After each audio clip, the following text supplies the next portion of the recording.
ஒரு start up world வெளியே பார்க்க பயங்கர கிளாமரஸாக தெரியலாம். ஆனால் உள்ளே போய் பார்த்தீங்கன்னா அதுக்கு எவ்வளோ அவங்க ஸ்ட்ரைவ் பண்ணியிருப்பாங்க, எவ்வளோ நைட்டு தூங்காமல் இருந்திருப்பாங்க, எவ்வளோ ஸ்ட்ரகிள்ஸ் ஃபேஸ் பண்ணியிருப்பாங்க. அவங்க ஃப்ரீடம்னு ஒரு பெரிய கொஷின் மார்க்காக இருக்கும். ஸோ இவ்வளோத்தையும் அண்டர்கோ பண்ணி தான் பல ஸ்டார்ட் அப்ஸ் இன்னைக்கு நம்மளுக்கு பூம் அப் ஆகுது, கிளாம் அப் ஆகுது.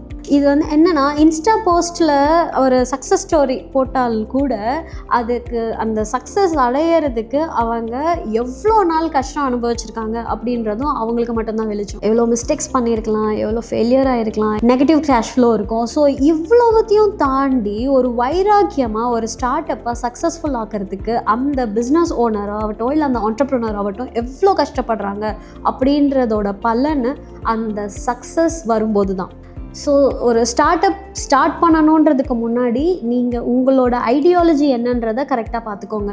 உங்களுக்கு பேஷன் பயங்கரமாக இருக்குது அப்படின்னா நீங்கள் கரெக்டாக பிளான் பண்ணுங்கள். உங்களுக்கு கஸ்டமர்ஸ் நிறையா வேணும் அப்படின்னா அதை ப்ராப்பராக பில்ட் பண்ணுங்கள்.